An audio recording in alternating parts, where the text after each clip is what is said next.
5, 4, 3, 2, 1. All system ready.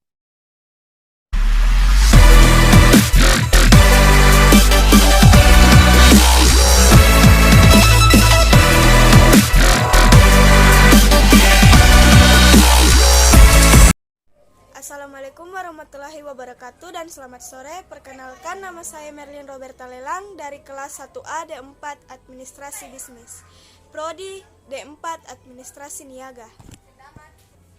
Pengertian inflasi. Inflasi mempunyai pengertian sebagai sebuah gejala kenaikan harga barang dan bersifat umum dan terus-menerus. Inflasi adalah proses kenaikan harga-harga secara menerus yang bersumber dari terganggunya keseimbangan antara arus uang dan barang. Dari pengertian ini, inflasi mempunyai penjelasan bahwa inflasi merupakan suatu gejala di mana banyak terjadi kenaikan harga barang yang terjadi secara sengaja ataupun secara alami, yang terjadi tidak hanya di satu tempat, melainkan di seluruh penjuru suatu negara, bahkan dunia. Nah, adapun macam-macam inflasi yaitu: 1. Berdasarkan parah tidaknya inflasi. A. Inflasi ringan di bawah 10% setahun.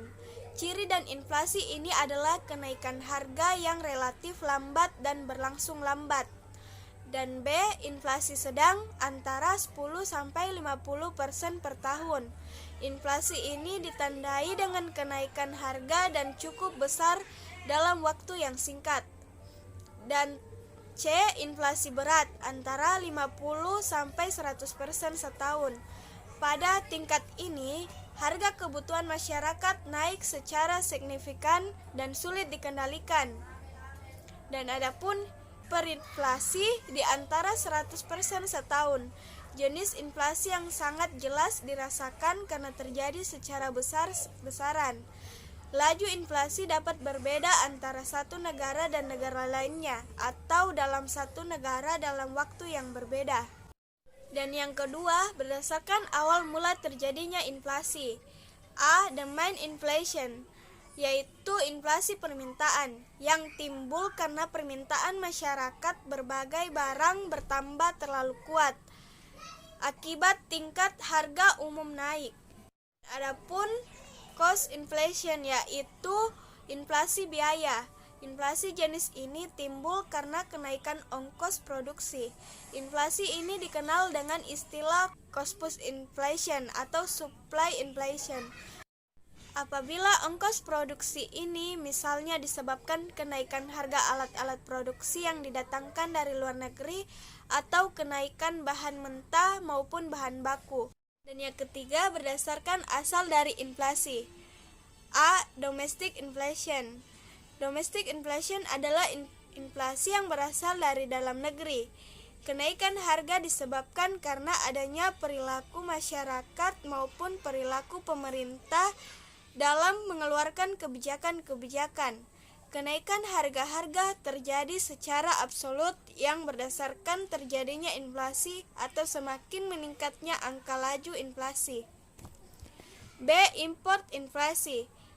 Inflasi yang berasal dari luar negeri. Terjadi di dalam negeri karena adanya pengaruh kenaikan harga dari luar negeri. Kenaikan harga di dalam negeri terjadi karena dipengaruhi oleh kenaikan harga dari luar negeri. Barang-barang impor atau kenaikan bahan baku industri yang akan mengakibatkan kenaikan pada indeks harga umum atau IHU dan indeks harga dalam negeri atau IHDN yang secara otomatis ikut mempengaruhi laju pertumbuhan inflasi di dalam negeri. Adapun faktor-faktor penyebab timbulnya inflasi di Indonesia.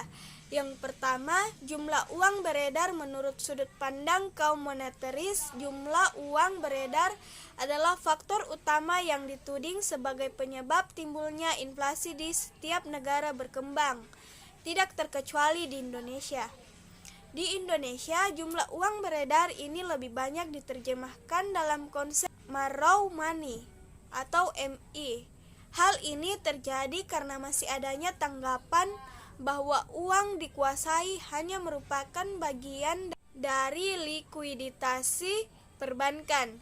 Sejak tahun 1976, total yang beredar 48,7%, lebih kecil daripada presentasi jumlah uang giral yang beredar di Indonesia, juga mengindikasikan bahwa semakin sulitnya proses pengendalian jumlah uang beredar di Indonesia dan semakin meluasnya monetarisasi dalam kegiatan perekonomian subsisten.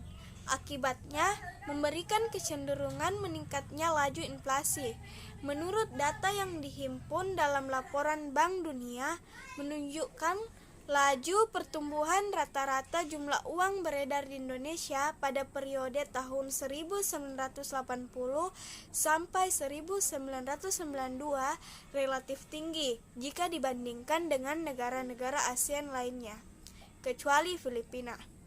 Sedangkan jumlah uang beredar di Indonesia pada tahun 1970-an sampai awal tahun 1980-an lebih disebabkan oleh pertumbuhan kredit likuiditas dan defisit anggaran belanja pemerintah.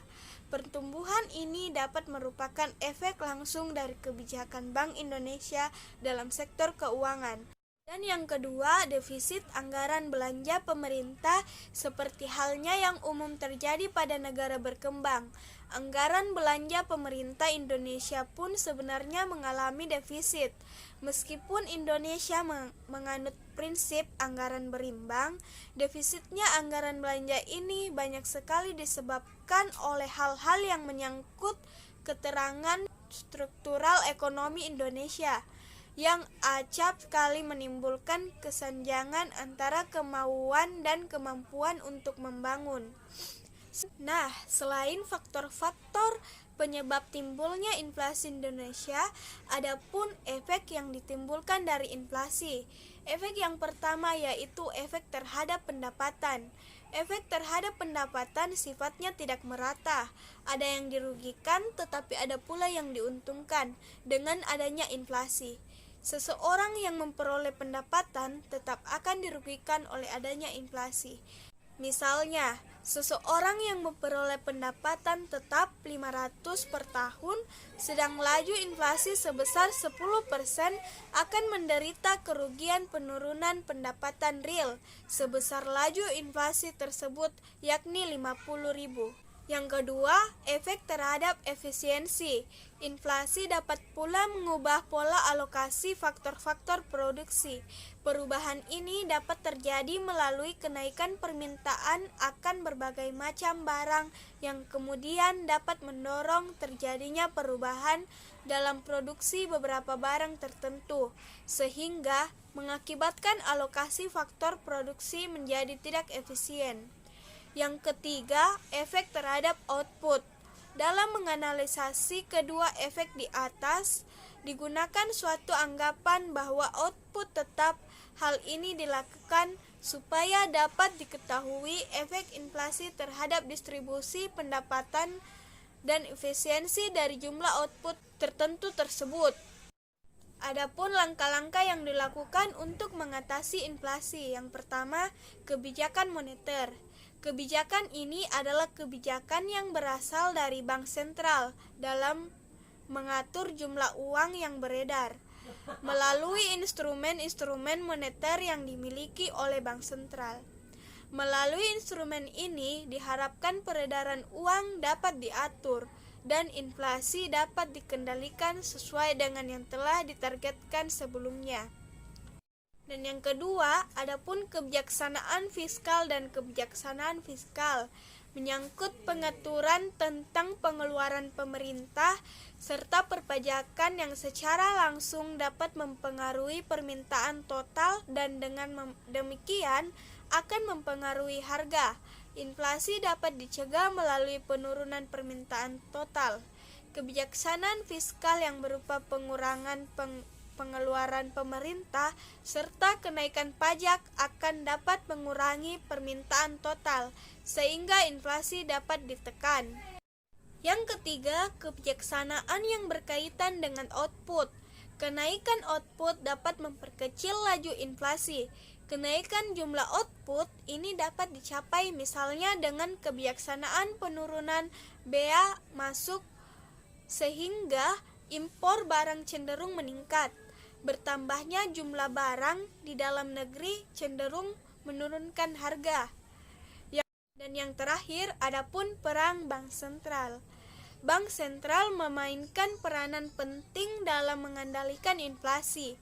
Bank sentral suatu negara pada umumnya berusaha mengendalikan tingkat inflasi pada tingkat yang wajar.